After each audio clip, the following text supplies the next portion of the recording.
Boa noite, irmãos. Vamos seguir um pouco mais no nosso estudo. Eu preciso que para amanhã de manhã os irmãos orem hoje à noite, tá? Eu preciso que vocês orem por mim. O Senhor está dando uma direção no meu coração, que eu vou esperar à noite e amanhã cedo eu falo com os irmãos da liderança. Eu vou mudar um pouquinho o que eu tinha programado. Mas eu preciso que vocês orem por mim e por vocês, porque vai ser um estudo mais denso. Vai ser um estudo bem prático, mas mais denso. Se o Senhor permitir, nós vamos falar sobre a minha programação inicial é falar sobre arrependimento. Vai lá.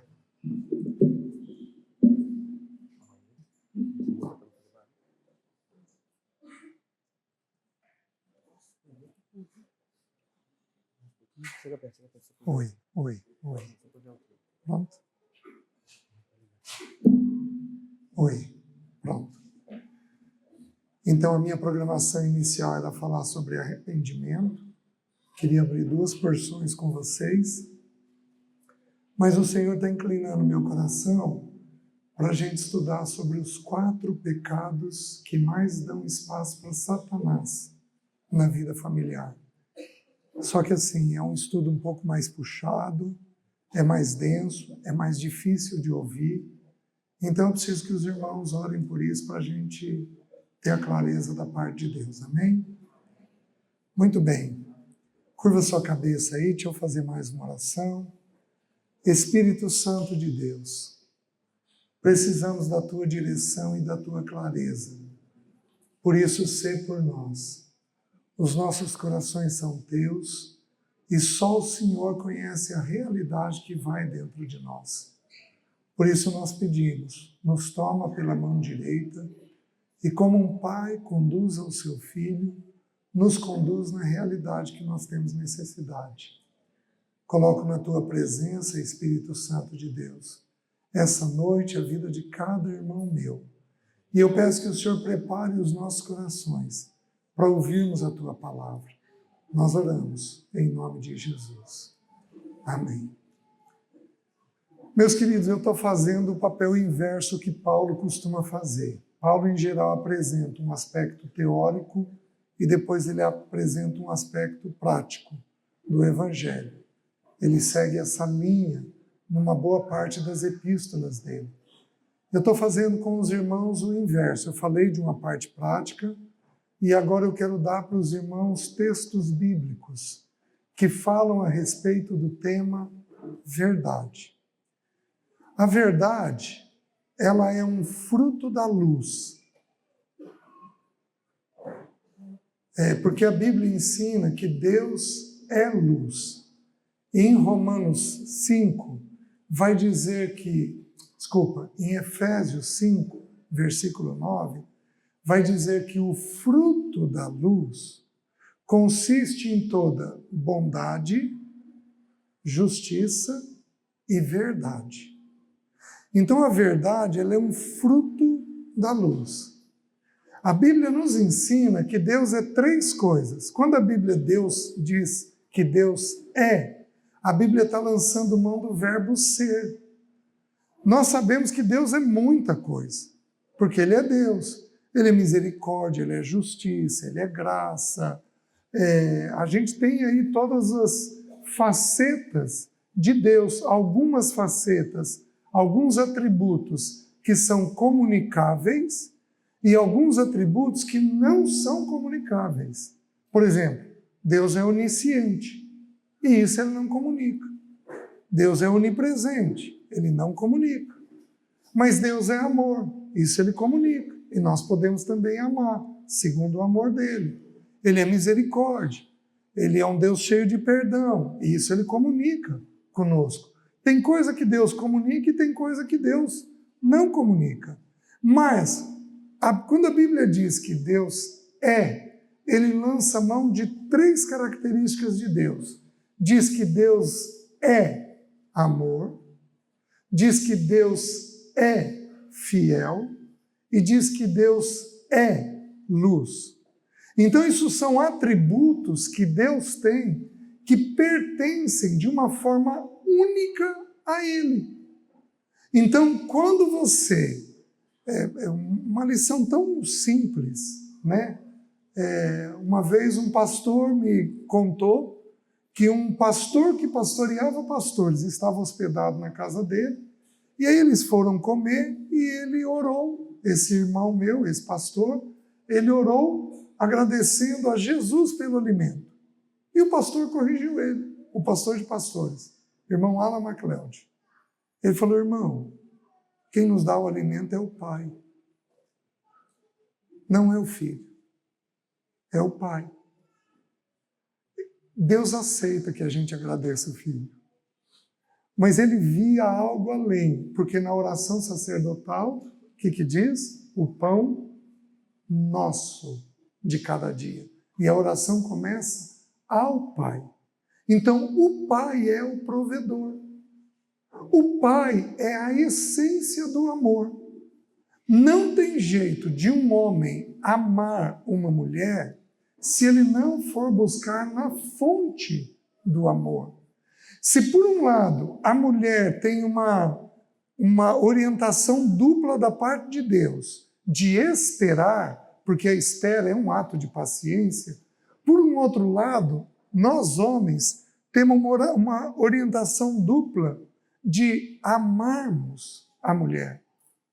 Então, todos nós precisamos amar uns aos outros, mas o homem recebeu uma instrução de amar. Homem não precisa de amor. Mulher, você sabia disso? Que teu marido não precisa de amor? É uma novidade. Diz para ele: descobri que você não precisa de amor. Homem precisa de respeito. Óbvio que no respeito existe amor. Vocês precisam de amor, porque a ordem para nós é amarmos vocês. Deus é amor. Deus é fiel. Um dos textos que o Espírito Santo tem trabalhado no meu coração, eu tenho dividido com os meus filhos isso, que eu espero ver a volta do Senhor, mas eu tenho 60 anos de idade. Talvez eu não veja a volta do Senhor. E então eu tenho feito uma oração: Senhor, eu quero conhecer a Tua vida em todas as Tuas facetas. Eu tenho feito uma oração difícil, porque aí aumentou o nível de desprezo, de rejeição. Mas eu quero conhecer o Senhor em todas as facetas da vida do Senhor. Eu quero que Ele me dê esse privilégio. E aí, uma coisa que eu me deparei, um texto que eu me deparei, é um texto de Colossenses.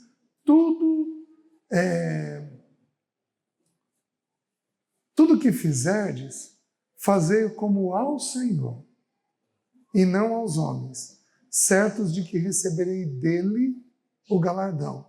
Meus queridos, quanta coisa eu já fiz e você faz esperando dos homens o reconhecimento.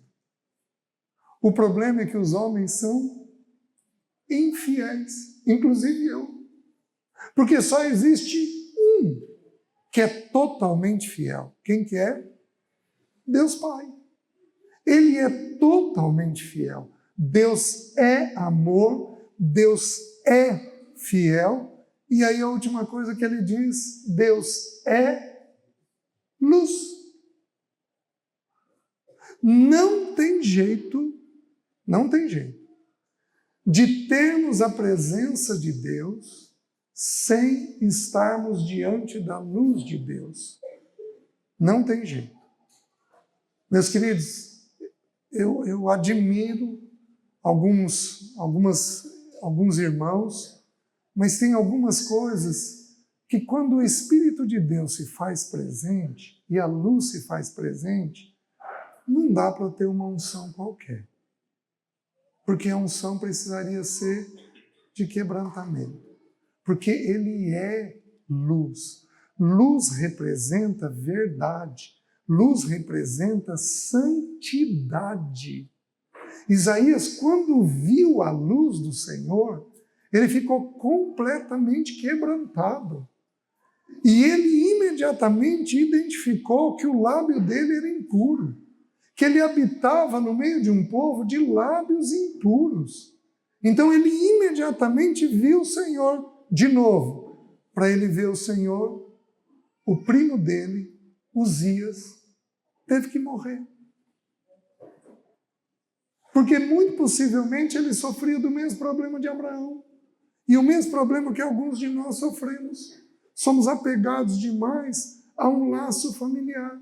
E enquanto somos apegados assim, não conseguimos ver o Senhor plenamente. Ele é luz. Onde Ele está, a luz e a verdade precisam incidir sobre nós. Então, quando você tem meias verdades, meias mentiras, quando você omite o que você deveria falar, tudo isso é um sinal de que a presença de Deus não está de forma adequada na sua vida. Porque quando a presença de Deus está, o que ocorre naturalmente é que nós passamos a ter facilidade com a verdade. Porque a verdade é um fruto da luz. Efésios 5:9, como foi mencionado. Então, onde Deus se faz presente, a verdade vai começando. Eu devo ter começado a lidar melhor com a verdade. Eu tive, na época de namoro, com a Alessi, eu tive uma fase inicial de bastante verdade. Depois que eu casei, que eu assumi responsabilidades financeiras, eu fui me ocupando com o trabalho e eu voltei aos velhos padrões. O padrão da meia-verdade, da omissão, do exagero, do excesso. Você quer ver uma mentira sutil? Quando você conversa e diz assim, não, mas todo mundo está dizendo isso. Gente, todo mundo é tanta gente que não é verdade. Você quer ver algumas expressões de uma falsa verdade? Quando você argumenta, quem aqui é argumentador? Levanta a mão. Levanta alto. Isso. Quando você argumenta muito, você começa. Nunca, ninguém, todo mundo, toda vez, sempre. Você usa expressões que não condizem com a verdade. Porque são expressões excessivas. Muito raramente, essas expressões vão corresponder à verdade. Você está falando desse jeito porque é uma proteção interna e uma força de argumento. Você está argumentando. E aí quando você vira e diz, não, porque toda vez você me deixa para trás. Forte. Não, porque ninguém nessa igreja me ama. Forte. Isso, em geral, não corresponde à verdade. São mentiras sutis que nós vamos tendo dentro do nosso coração que não fazem a luz de Deus ser irradiada com mais intensidade sobre nós. Então nós precisamos aprender a ter a percepção adequada da verdade e sermos fiéis, dentro do possível, à verdade que Deus vai trabalhando. Quais são os dois grandes ganhos da verdade? A verdade produz dois efeitos enormes. Quais são? O primeiro, a verdade liberta. João 8,32. E conhecereis a verdade, e a verdade vos libertará. Já já eu vou falar sobre qual é a verdade, porque a verdade ela tem vários sentidos na Bíblia.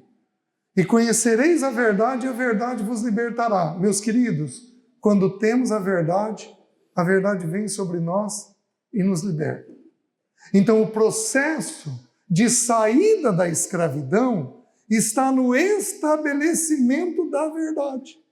Então, quando lançamos luz sobre quais são as nossas verdades, o processo de libertação ocorre. 1 João 1,9 diz assim: se confessarmos os nossos pecados, Ele é fiel e justo para nos perdoar os pecados e nos purificar de toda injustiça. O que significa isso? Ele tira aquela inclinação quando confessamos a Ele. Porque todo pecado externo tem que ter um motorzinho interno, tem que ter uma intenção interna, uma motivação. O Espírito Santo vem, toca e tira aquela tendência que nós tínhamos, né? A mesma coisa em Tiago 5,16, que eu li, que eu falei hoje para vocês. Confessai, pois, as vossas faltas uns aos outros e orai uns pelos outros para serdes curados. Então ele tira aquela inclinação. Quando eu confessei os meus pecados para Leci, você tira com a mão. É uma coisa que impressiona. Eu sou um privilegiado, porque eu ouço o pecado o dia inteiro. César, eu fiz isso. Então já confessou o Senhor? Já. Estou confessando a você. Graças a Deus, meu irmão, você vai ser curado. César, nossa, eu saio daqui, mas estou saindo tão leve. Mas estou saindo tão bem. Por quê? Porque Deus cumpriu o combinado dele. Confessa uns aos outros, que eu te curo. Eu tiro aquela inclinação. Então, o primeiro grande efeito da verdade é a libertação. Mas qual é o segundo grande efeito da verdade? 1 João 1,7. Se andarmos na luz, como Ele está na luz, mantemos comunhão uns com os outros, e o sangue de Jesus, seu Filho, nos purifica de todo pecado. Presta atenção. Alguns casais, ou alguns pais e filhos, ou alguns irmãos, são mais ou menos assim. Alguns casais são assim, outros são assim, outros são assim, outros assim e outros assim. Onde está a diferença? Na capacidade de falar a verdade. Quanto menos verdade, mais distante. Quanto mais verdade, mais intimidade. Faz sentido para os irmãos? Então, alguns casais alcançam esse padrão, por quê? Porque eles aprenderam a estabelecer as suas verdades. Eles aprenderam a colocar o que ocorre dentro de si.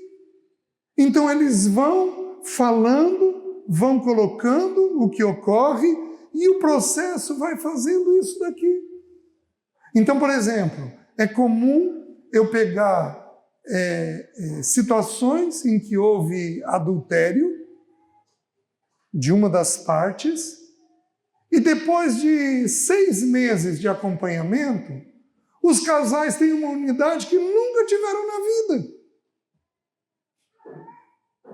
Mas como é que você pode passar pela tragédia de um adultério e depois disso você ter mais unidade do que você teve? Porque é simples. Eles não estabeleceram as verdades antes do adultério, mas estabeleceram elas depois do adultério.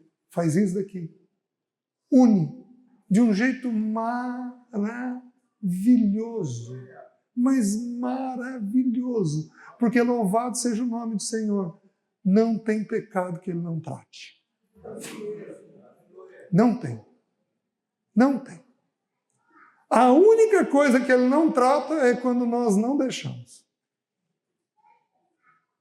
Ainda assim, em alguns casos nossos, Ele nos leva até a nossa exaustão.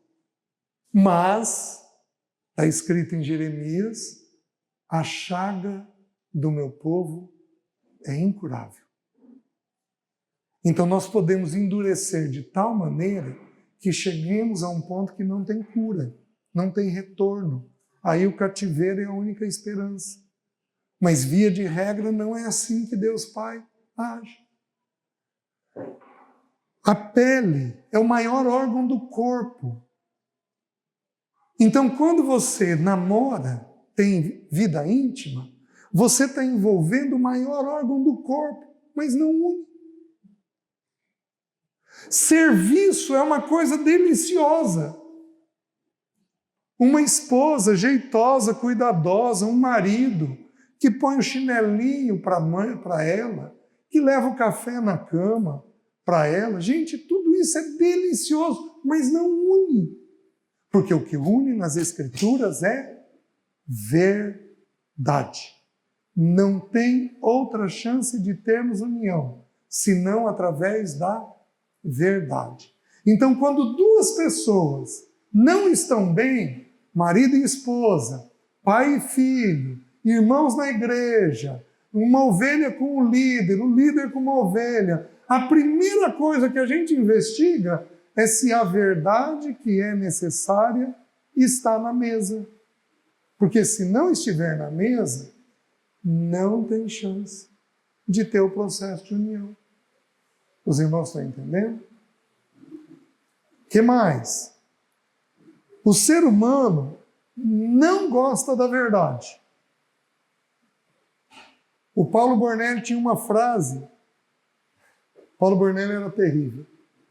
Ele tinha uma mente muito ágil.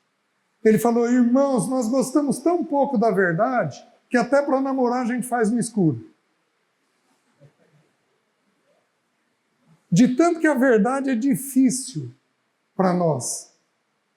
Mas, deixa eu mostrar o texto bíblico. Abra em João, capítulo 3, versículo 19. João, capítulo 3, versículo 19. Olha o que diz o texto. O julgamento é este, que a luz veio ao mundo, mas os homens amaram mais as trevas do que a luz, porque as suas obras eram más. Nós, como criaturas caídas, não o novo homem, mas como criaturas caídas, não gostamos da luz, porque a luz revela quem somos. A luz joga clareza do que há dentro de nós. Então nós não gostamos da luz, o texto bíblico está dizendo. Aí ele diz assim: pois todo aquele que pratica o mal aborrece a luz, a fim, e não se chega para a luz, a fim de não serem arguidas as suas obras. Quando nós estamos errando, o que nós fazemos? Fugimos da luz.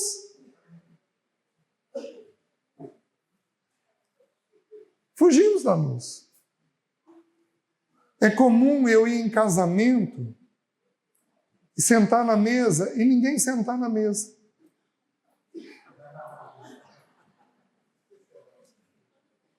Por quê?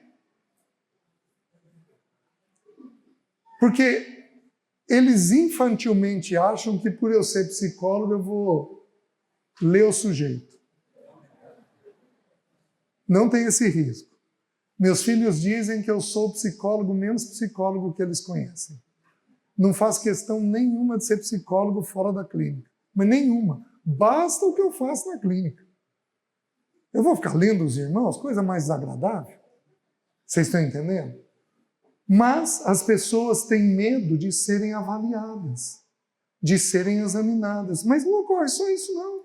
Ocorre com pastores também. Só que com o pastor, a ideia é diferente, porque o pastor não faz a tua leitura, mas o pastor reflete luz. E aí ele senta numa mesa e às vezes fica sozinho. Por quê? Porque os irmãos têm medo de aproximar e a luz do outro incidir sobre você. É uma coisa impressionante. Mas é uma coisa impressionante. Meus irmãos, nós estamos num bom grupo de irmãos aqui. Mas eu vou te dizer sem medo de errar. Grandes igrejas pregam pouco sobre pecado, sobre luz. Por isso são cheias. Porque se pregassem, o povo não ficaria.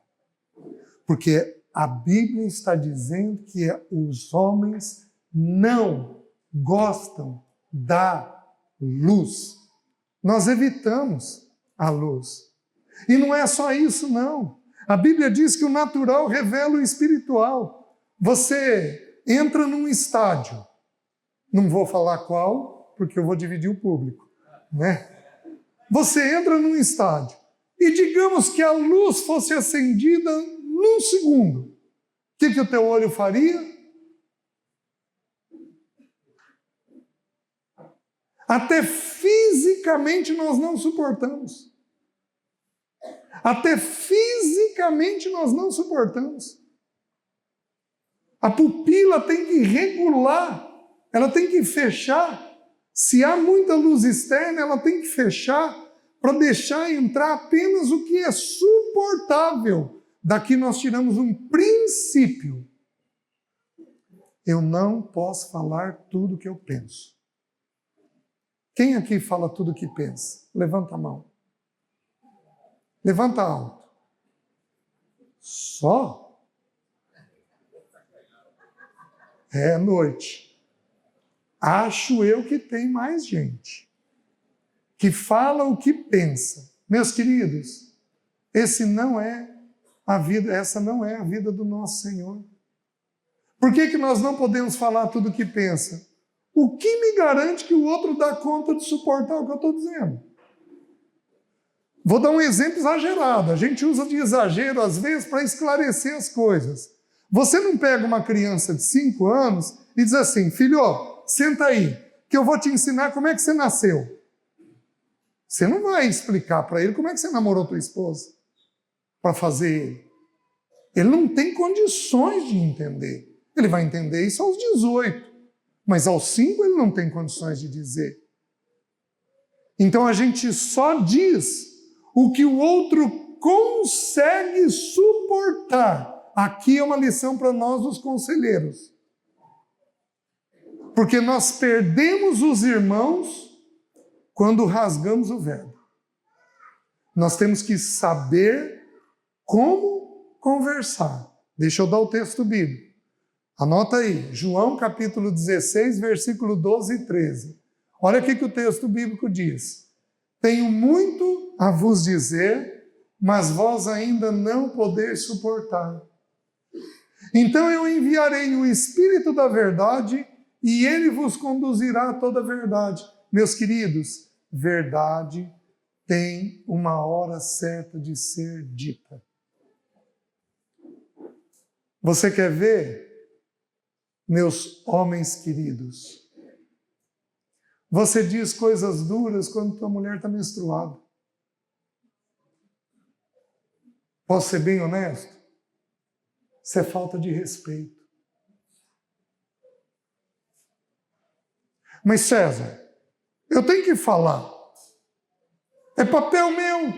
Mas por que não falou uns dias antes? Por que não espera 2 ou 3 dias?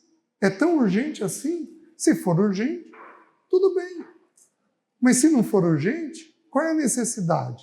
A gente fala machucando. A Leci tinha um pouco de TPM. Ela não tinha muito, mas ela tinha um pouco de TPM. Quando ela morreu com 59 anos, ela morreu sem entrar na menopausa. Ela menstruava feito garotinha. O que aconteceu? Eu fiz isso por anos. Eu comprava o calendário do Esmilinguido. Lembra? Aquele calendário com os dias grandes. E eu anotava o dia que ela menstruou. Tem ali? Você faz isso? Fazia? É? Por que eu fazia? Porque se o humor dela alterava, eu ia lá e via, contava o número de dias. Lê, você está para menstruar. César, imagina, menstruei ontem. Não, Lê, já passaram tantos dias. Ai, César, me desculpa, me desculpa.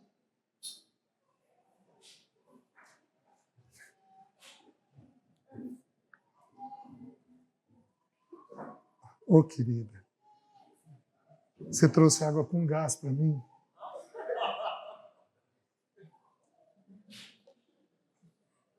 Vou tomar. Você tem galardão, viu? E eu acho que o galardão da água com gás é um pouco maior.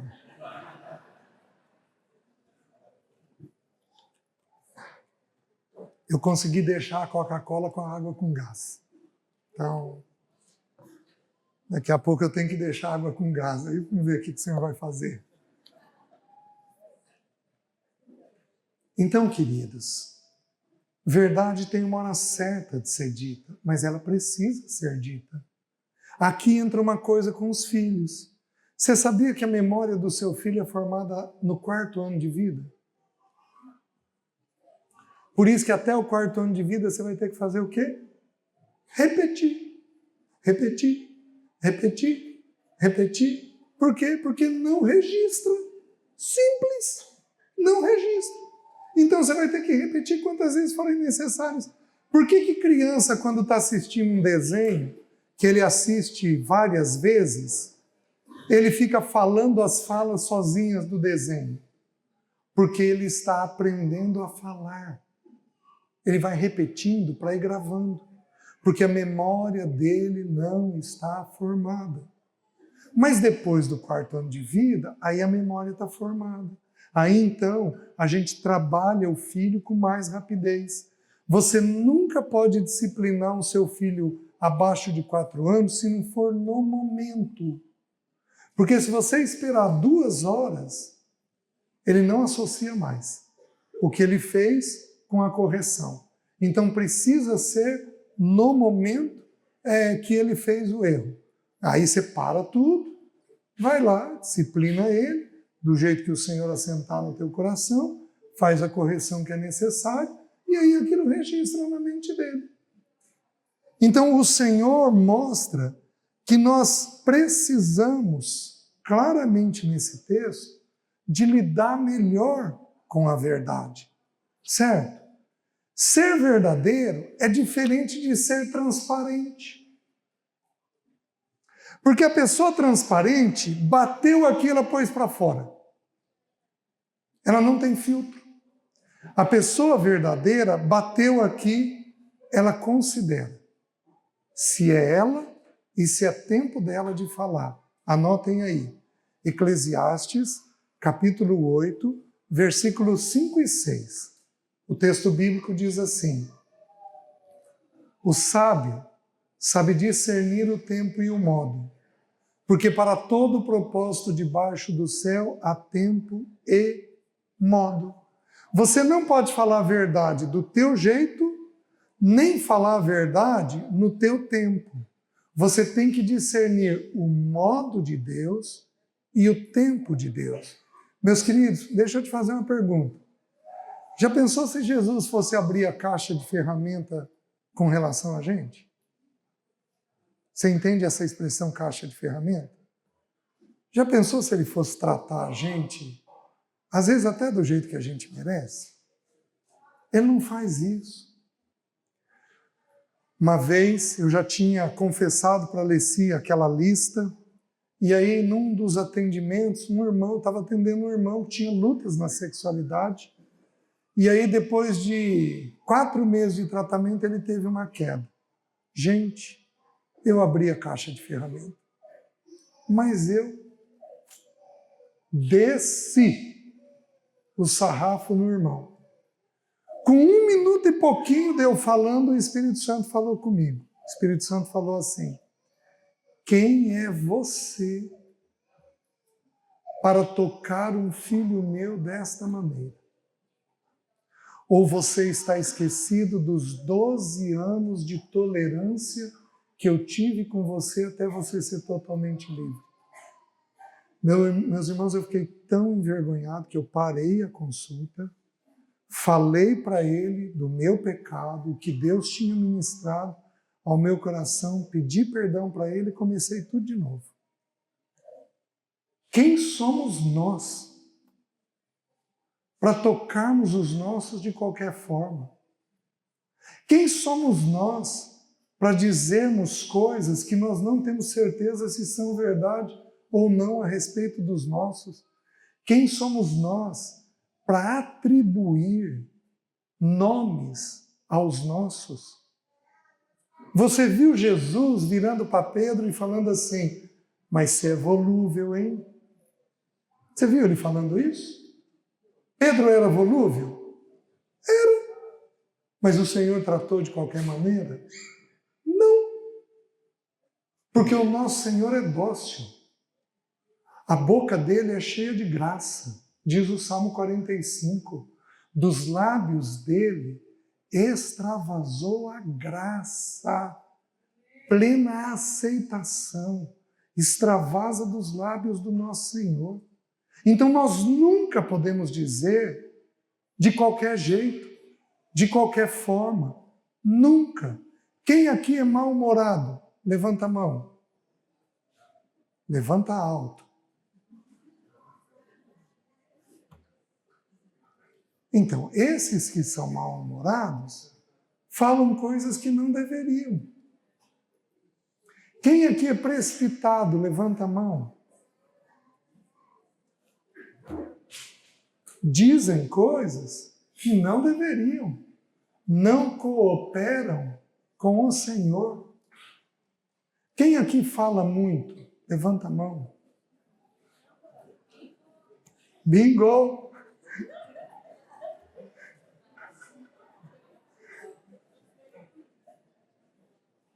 Olha como é que a gente peca facinho. A Luciana gritou bingo. Desculpa, minha irmã. Vocês estão vendo como é que a gente peca facinho? Expus ela. Né? Expus sabendo, viu? Meus queridos, o nosso Senhor, a gente lê os evangelhos em 10 horas. O nosso Senhor, tudo que ele fez e falou, ficou contido em 10 horas. E dura 2000 anos.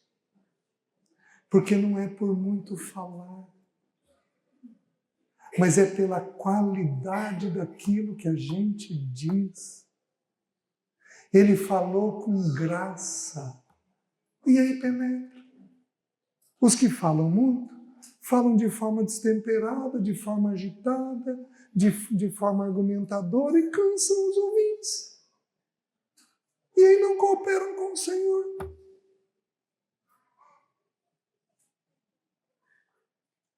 Então você vai morder o lábio. Você vai morder a língua. E mais tarde você vai aprender a morder o cérebro. Porque tudo começa aqui. Você vai pedir graça de Deus.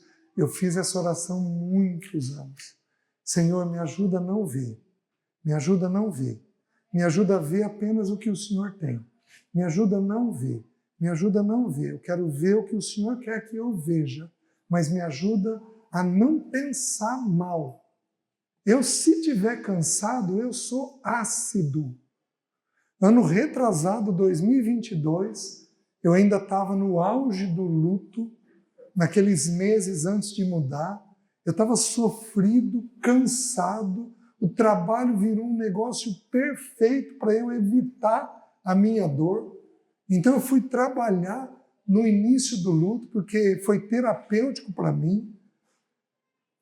A Alessi faleceu em 30 de agosto, semana que vem agora vai fazer 4 meses. Em dezembro passei 32... Vai fazer 4 anos. O que eu falei? Não, 4 anos. Passei 32 dias sem conseguir sair da cama em dezembro. Saía para trabalhar. Eu acordo 5, 5 e meia da manhã, acordava, não tinha força para sair da cama, ficava rolando de um lado para o outro. Isso não é meu, eu sou extremamente ativo. Fevereiro, melhorei, fevereiro, mais 32 dias. Junho, mais 16 dias. Só que aí eu fiz uma coisa, eu não conseguia levantar para ler as Escrituras. Eu fiz uma coisa, eu liguei o YouTube e fui ouvir música. Então meu devocional era música. Era adoração. Eu ficava deitado no sofá, ouvindo. Então, você precisa entender a necessidade de que você tem condições de falar pouco e não se envolver com coisas demasiadas. Você tem essa condição. O que é a verdade? Jesus falou assim: eu sou o caminho, a verdade e a vida. Então a verdade, em primeiro lugar, é Cristo. Ele é uma verdade que denota o que para nós? Em primeiro lugar, ele é filho de Deus. Então ele retrata quem Deus é. Quem me vê a mim, vê ao Pai. Essa é a verdade inicial dele. Que mais? Ele é o filho do homem. Significa o quê? Ele é a excelência da criação. Então, tudo aquilo que é para eu e você sermos é encontrado em Cristo. Por isso ele é filho do homem com letra maiúscula. Porque tudo aquilo que ele é como homem encarnado é para eu e você sermos. É para eu e você tocarmos do jeito que ele toca, é para eu e você falarmos do jeito que ele fala, é para eu e você amarmos do jeito que ele ama, é para eu e você calarmos do jeito que ele cala, do jeitinho que ele cala. Quando injustiçado, o que ele fazia? Como ovelha muda, ficava quieto. É para eu e você termos as atitudes que ele tinha. Quem aqui, de vez em quando, é bravo e fala em tom de ameaça? Levanta a mão. Olha lá. Presta atenção no que eu vou te dizer. Decore 1 Pedro, capítulo 2, do versículo 18 até o final do capítulo. Lá o texto bíblico vai dizer assim: pois ele, quando ultrajado, não revidava com ultraje. Quando maltratado, não fazia ameaças, mas entregava-se. Ele não entregava a situação. Senhor, olha o que esse irmão está fazendo comigo. Julga e queima no teu tempo. Amém? Muitos diriam amém. É assim mesmo. O que ele fazia? Ele se entregava. Senhor, me dá condição de suportar. Me ajuda a ser ovelha muda, indo para o matadouro. É o que ele fazia, mas ele não fazia ameaças. Então, ele é a verdade, aquilo que ele é para eu e você sermos. Ele é filho de Deus, o único caminho até Deus Pai, e ele é filho do homem, a excelência da criação. Por isso, se um dia o Senhor nos permitir, nós vamos estudar sobre educação de filhos. E nós temos teorias e mais teorias dentro da psicologia sobre educação de filhos. Mas a Bíblia é simples. A Bíblia mostra Jesus aos 2 anos, aos 12 anos e aos 30 anos. Então nós vamos educar o filho de que jeito? 2, 12 e 30. Especialmente 12 e 30. Nós vamos olhar o que ocorre em cada um desses períodos para aprender a educar os nossos filhos. Até que idade, nas Escrituras, um pai educa o filho? Até aos 30. Meus 2 filhos estão liberados. A Jéssica fez 30 esse ano. Filha, fiz o aniversário, pus ela de joelho, orei e enviei ela para Porto Alegre. Filha, está cumprido o que eu precisava cumprir. Pai está aqui, sou teu pai, vou continuar cuidando de você, mas o que eu precisava fazer está feito. Fiz com ela, fiz com o André, porque a gente forma até os 30 anos de idade. É o ensino das Escrituras. Mas existem outras verdades. Que outras verdades são essas? Olha o que a Bíblia diz. Salmo 36, 9, diz assim: na tua luz temos a luz. Então, meus queridos, eu estou olhando a minha mão, tá? Ó, tem umas pintinhas. Se eu fizer isso daqui com a minha mão, aproximar a minha mão daquela luz, eu vou ver a minha mão com mais exatidão. Porque na tua luz temos a luz. Quanto mais eu me aproximo da luz, mais eu vejo as minhas imperfeições. Por isso que o apóstolo Paulo, ele começa o ministério dele dizendo assim: porque eu não sou em nada inferior aos demais apóstolos. No meio da vida dele, ele vai dizer que ele é um com os apóstolos. No final da vida dele, ele diz que ele é o maior dos pecadores.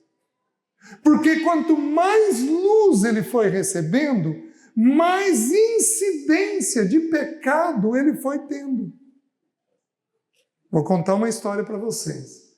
Esse irmão, pastor de pastores, irmão Alan MacLeod, eu estava reunindo num grupo familiar e eu falei: irmão, você não vem aqui partilhar para a gente? César, vou reunir só com a família.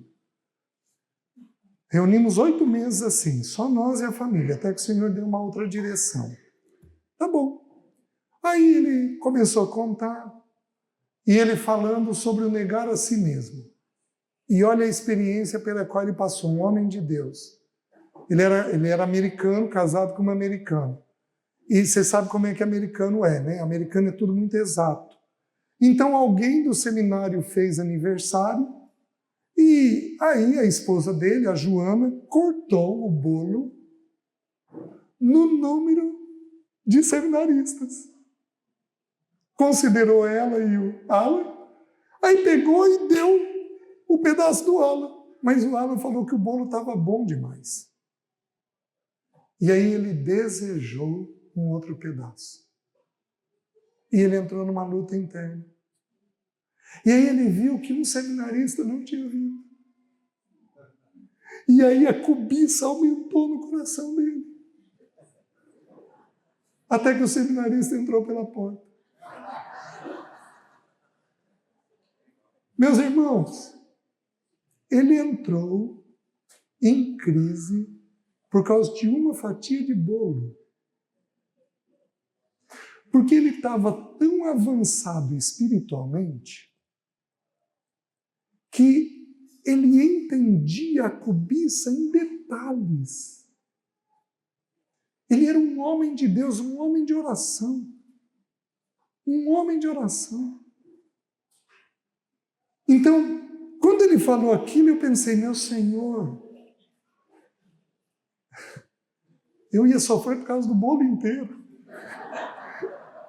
Comilão do jeito que eu sou, eu ia sofrer por causa do bolo inteiro. Ele sofreu por causa de um pedaço. Senhor, me ensina. Me ensina a sondar o meu coração, de chegar nesse ponto, de ver esses detalhes. Então, na tua luz, nós recebemos luz. Por isso que o diabo é louco para não te colocar na leitura das Escrituras.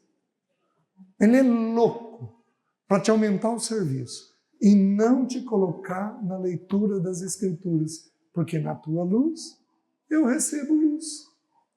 O Salmo 34:5 diz assim: contemplai-o e sereis iluminados. Então, quanto mais eu olho a luz, mais luz eu recebo. Provérbios 4:18, um texto muito conhecido, diz: mas o caminho do justo é como a luz da aurora, que vai brilhando mais e mais até ser dia perfeito. Então é um sol de justiça que vai nascendo e vai jogando luz sobre quem nós somos. Então, se por um lado existe a luz de quem o Senhor é, a verdade de quem o Senhor é, por um outro lado existe a verdade de quem nós somos. Porque a luz dele tem que incidir luz sobre nós. Está fazendo sentido? Certo. E nós? Qual é a nossa verdade? Nós temos 2 verdades básicas, bem básicas. A primeira: todos nós seremos julgados nas Escrituras por aquilo que nós fizermos por meio do corpo. Segundo aos Coríntios, capítulo 5, versículo 10. Porque importa que todos nós compareçamos perante o tribunal de Cristo para recebermos segundo o bem ou o mal que tivermos feito por meio do corpo. Então, aquilo que fazemos, então a verdade dos nossos atos. Porém, 1 aos Coríntios, capítulo 4, versículo 5, diz que nós seremos julgados. Deixa eu buscar a palavra que ela fugiu. Nós seremos julgados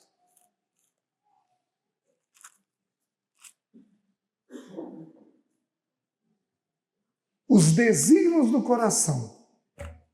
Então Deus não olha apenas a minha conduta externa.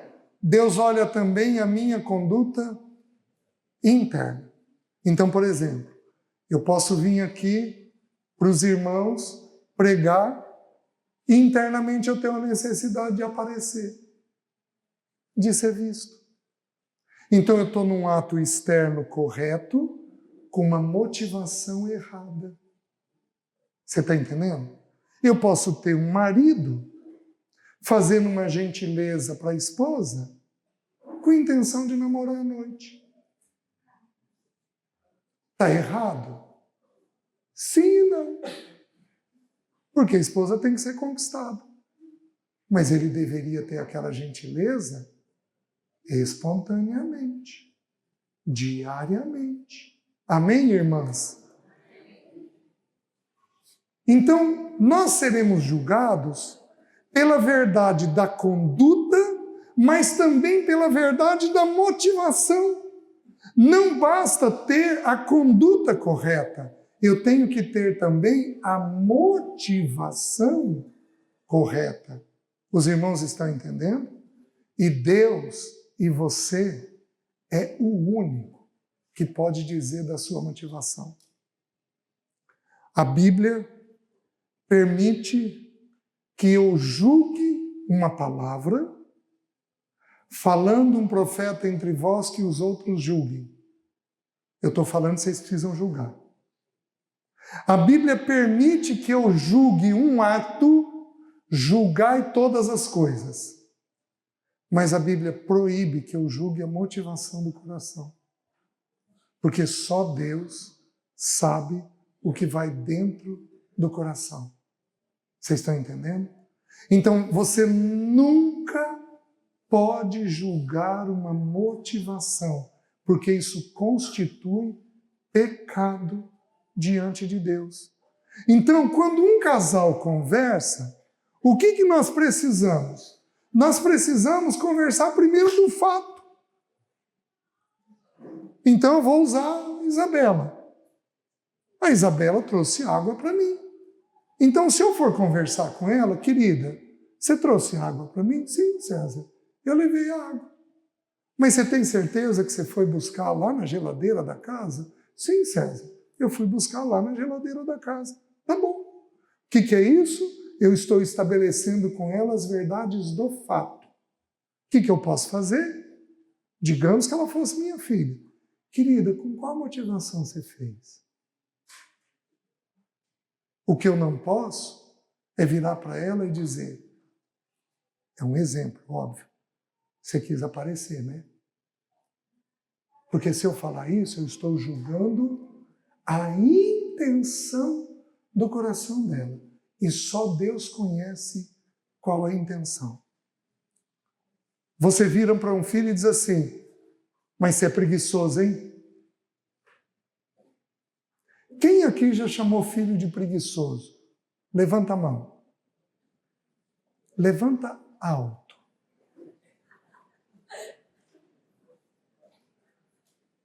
Meus queridos, você vai pedir perdão hoje. Porque você não cooperou. Você não cooperou. Presta atenção no que eu vou te dizer. Antes de uma pessoa ser preguiçosa, eu acho que eu já mencionei aqui, acho. Ela pode ter TDAH, ela pode ser distraída, já mencionei na sexta, não? antes de ser preguiçosa, ela pode ter TDAH, ela pode ter alguma taxa metabólica baixa, por exemplo, se ela tiver ferritina, da prostração. Se ela tiver ferritina alterada, para mais ou para menos, da prostração. E aí ela não tem motorzinho dentro dela que faz ela levantar da cadeira e ir lá e fazer a coisa. Você sabe se ela tem a taxa alterada ou não? Não, possivelmente você não fez exame. Ela pode ser acomodada, ela pode ser procrastinadora, mas ela também pode ser preguiçosa. Mas você já partiu do pior. Isto é, pecado. Você sabe o tamanho do estrago que faz na cabeça de um filho ele imaginar que o pai ou a mãe o chamou de preguiçoso? Então a gente julga as atitudes sem ter clareza de como que a coisa funciona. Os irmãos estão entendendo? Então, primeiro o fato. Querido, por que você não fez o que o papai pediu? Ah, pai, não sei. Pai, eu esqueci. Pai, eu não prestei atenção. Primeiro o fato. Querido, você ouviu o que o pai pediu? Pai, eu não ouvi. É uma verdade que filho costuma ter surdez seletiva. Querida, vou te dar uma mesada de 500. Uau! Ô pai, você está entendendo? Mas aí, querida, vai lavar a louça. Continua fazendo o que estava fazendo. Tem filho que tem surdez seletiva. Tem velho que tem surdez seletiva. Em velho é muito comum a gente ver. Só ouve o que gosta. Não ouve outra coisa. O Senhor me livre disso, né? Então, você precisa estabelecer a verdade primeiro do fato. Querida, o papai pediu para você. Você deu conta de ouvir? Pai, não ouvi. Ué, vamos fazer um exame de audição. Será que é comum isso? Será que está com algum problema? Tem famílias que têm uma genética com problema auditivo. Nós temos que garantir. Será que a informação está entrando? Hoje nós temos testes que avaliam o quanto a informação entrou e foi processada, para saber se o cérebro está conseguindo entender. Hoje à tarde me fizeram uma pergunta sobre TDAH e autismo. TDAH, eu que mencionei autismo. E aí eu dou um curso de pais lá em Maringá. Todo ano eu dou um curso de pais que dura 15 meses. Eu reúno uma vez por mês e por 4 horas eu estudo a Bíblia sobre educação de filhos. E aí, o ano passado eu tive um discernimento de Deus. Eu preparei uma aula sobre a diferença de pecado e doença. Porque tem determinadas coisas no filho que é doença. O TDAH é uma doença. O autismo é uma doença. No processamento da informação, teu filho tem problema no chip. O chip não processa de forma adequada. E tudo isso vai confundir com preguiça, por exemplo. Então você precisa estabelecer quais são as verdades do fato. Uma vez que estabeleceu a verdade do fato, você vai atrás da verdade da motivação. Por quê? Porque todo fato externo tem que ter uma motivação interna. E aqui, meus irmãos, é que eu considero de dar o estudo de forma diferente amanhã. Porque desde que eu estou partilhando essa questão da verdade, o Senhor está jogando luz sobre um princípio. Qual princípio? Alguns de nós somos libertos quando nós estabelecemos a verdade, mas não somos totalmente libertos. Por quê? Porque nós estabelecemos a verdade do fato, mas não conseguimos estabelecer a verdade da motivação. E aí você tem parte da verdade. Você não tem toda a verdade. A Bíblia ensina que essa coisa de ter uma parte da libertação é uma verdade, é um princípio. João 8,32, e conhecereis a verdade vos libertará.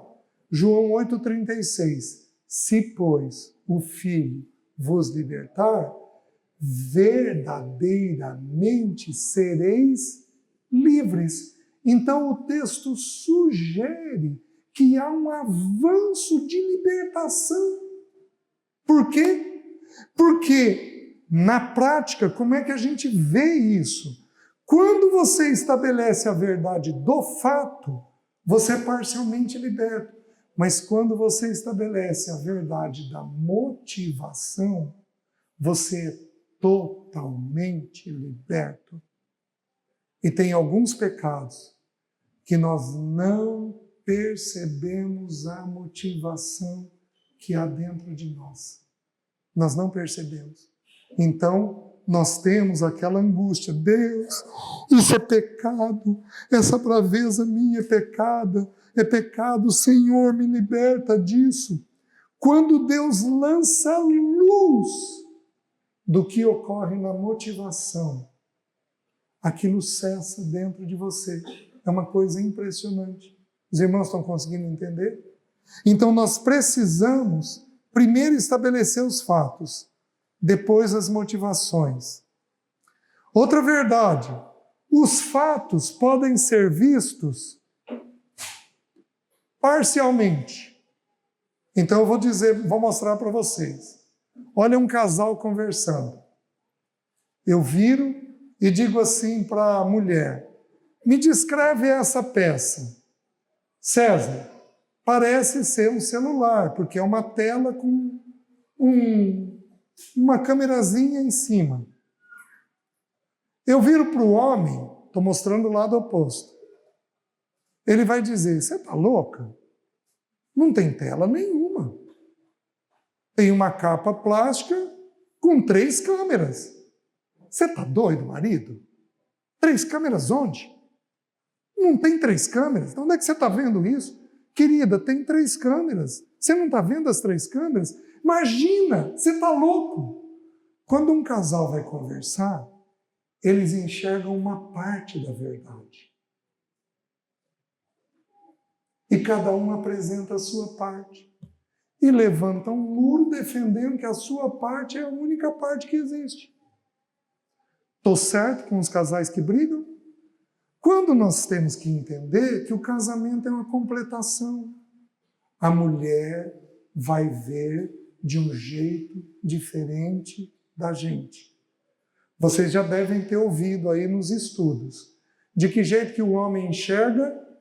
Estreito e longe. Então o homem tem 2 informações na cabeça.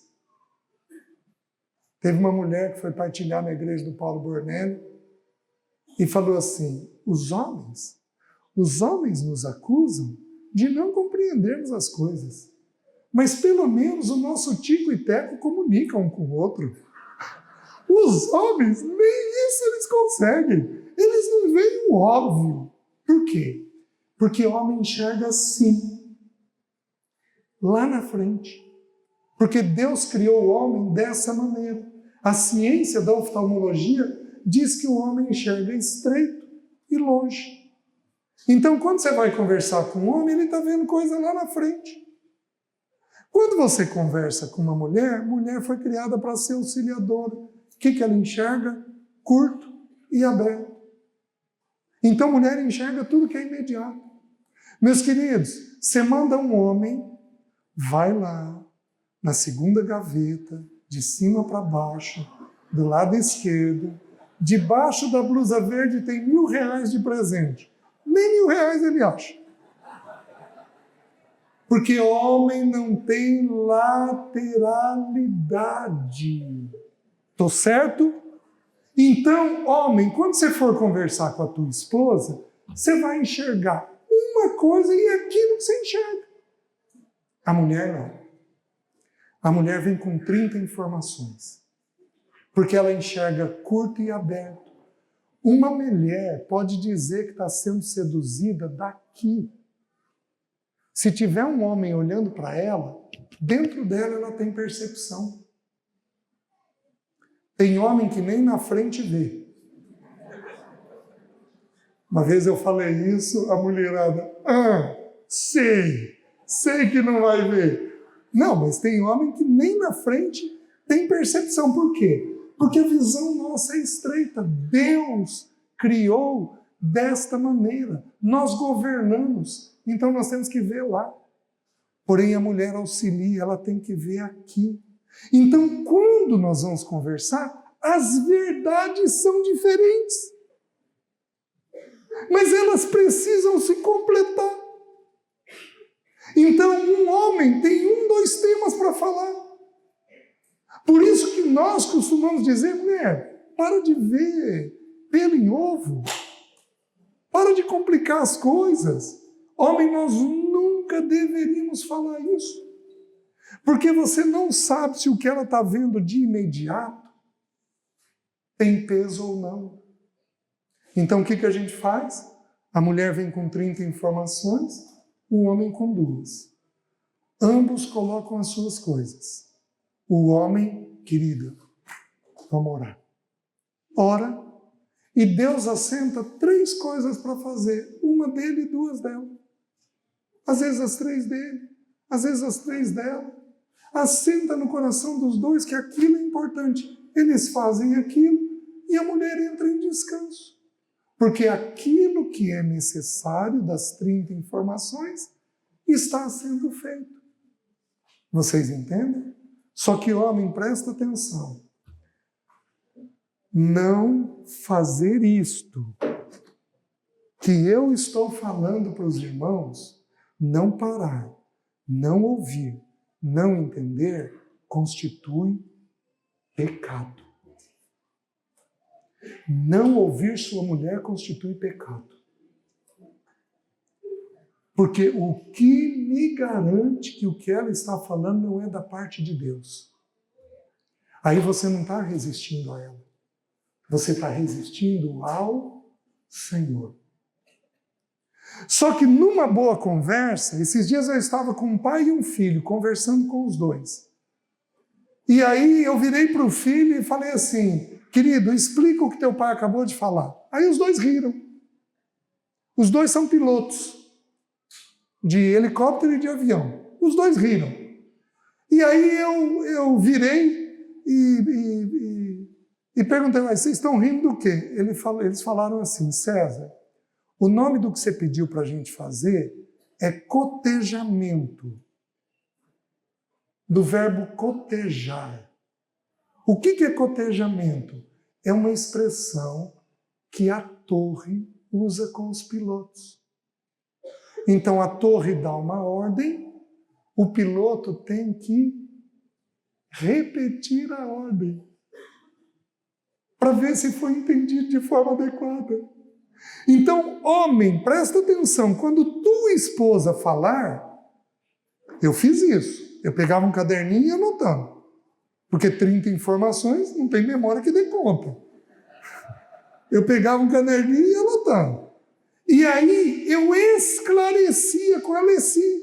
Leci, é isso que você quer dizer? Leci, é isso que você quer dizer? É isso que você quer dizer? Porque a gente ouve segundo os conceitos internos que a gente tem. Então você precisa confirmar com o parceiro que aquilo que ele está falando está sendo compreendido por você. Sabe quando você tem uma criança de 6, 7 anos de idade, você vai deixar numa festa de aniversário? Querido, presta atenção, vou te deixar lá sozinho, mas você vai ouvir tudo que a titia falar. Você não pode subir no trepa-trepa sem ter um adulto perto, você não vai subir no escorregador sem ter um adulto perto, você só vai comer na hora que a tia oferecer para comer. Você entendeu? Entendi, mamãe. Então me repete. Você não faz isso? Nós deveríamos fazer isso nas nossas conversas. Para a gente esclarecer o que o outro está dizendo. Porque nós acabamos atribuindo intenções na fala do outro que não tem. Um dia eu estava fazendo uma pós-graduação, 2 anos de uma pós. E aí, só irmãos que faziam uma pós. Aí, eu quando gosto de alguém, eu brinco. E aí, tinha 2 irmãs, uma esposa de pastor e outra uma irmã muito querida. E eu brinquei com elas. No 2º ano, eu brinquei com essa irmã mais nova, que não era esposa de pastor. Ela virou para mim e falou assim: por que você está tirando sarro da minha cara? Aí eu entendi que ela distorceu o que eu falei. Aí chegou no intervalo, eu falei: querida, eu preciso que você me perdoe. Deixa eu te explicar uma coisa. Quando eu gosto de alguém, eu brinco. Então o fato de eu estar brincando com você, eu não estou zombando. É um fato de que você é uma pessoa que eu aprecio. Gente, foi como tirar com a mão. Porque a gente entende o que o outro diz segundo os nossos filtros. Então, se a gente não esclarece isso com o parceiro e com filhos, a gente não estabelece as verdades. E aí não tem união. Amém? Vamos fazer uma coisa. Se coloca de pé. Abraça quem estiver perto de você, dentro do possível.